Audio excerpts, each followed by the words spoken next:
মার্কিন স্যাংশন ও দেশটির ভিসা নীতি নিয়ে বাংলাদেশ পরোয়া করে না বলে জানিয়েছেন আওয়ামী লীগের সাধারণ সম্পাদক এবং সড়ক পরিবহন ও সেতুমন্ত্রী ওবায়দুল কাদের। তিনি বলেন, বাংলাদেশে কাউকে দাওয়াত করে আনেনি, নিজেদের এজেন্ডা বাস্তবায়ন করতেই এসেছেন মার্কিন সহকারী পররাষ্ট্রমন্ত্রী ডোনাল্ড লু। সকালে সচিবালয়ে সাংবাদিকদের প্রশ্নের জবাবে এসব কথা বলেন ওবায়দুল কাদের। তামজিদ সুমনের রিপোর্ট।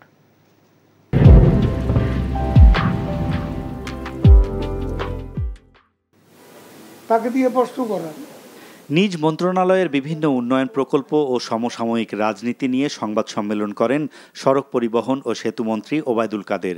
এ সময় মেট্রো রেলের ভ্যাটের বিষয়ে কাদের বলেন, 15% ভ্যাট আরোপ বাস্তবসম্মত হবে না।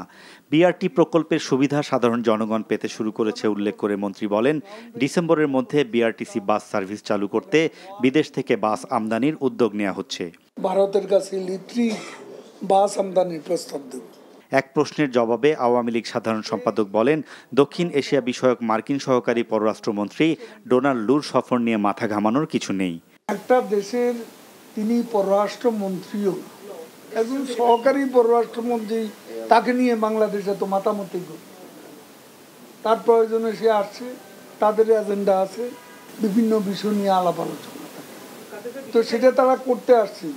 আমরা দাওয়াত করে কাউকে আনছি, আমরা কোনো প্রকার স্যাংশন ভিসা নীতি এগুলো আমরা কেয়ার করি। বিএনপি প্রসঙ্গে কাদের বলেন, কোনো ইস্যু না পেয়ে ভারতীয় পণ্য বর্জনের ব্যর্থ আন্দোলনের চেষ্টা করছে বিএনপি। সম্প্রতি ঢাকায় বিএনপির 2টি সমাবেশই ফ্লপ হয়েছে দাবি করে তিনি বলেন, দলটির নেতাদের উপর তাদের কর্মীদের আস্থা নেই বলেই কর্মীরা তাদের সমাবেশে যান না। তাদের আসলে কোনো ইস্যু নেই, ভারতীয় পণ্যকে ইস্যু হিসেবে বেছে নিয়েছে। এটা একটা উদ্ভট চিন্তা। 15 বছর কেটে গেল, আন্দোলন তো হলো, এখন এটা তাদের দিবার স্বপ্ন।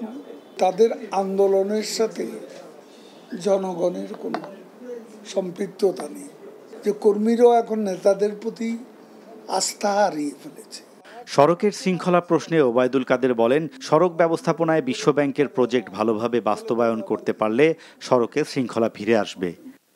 Tamjid Suman, NTV news, Dhaka.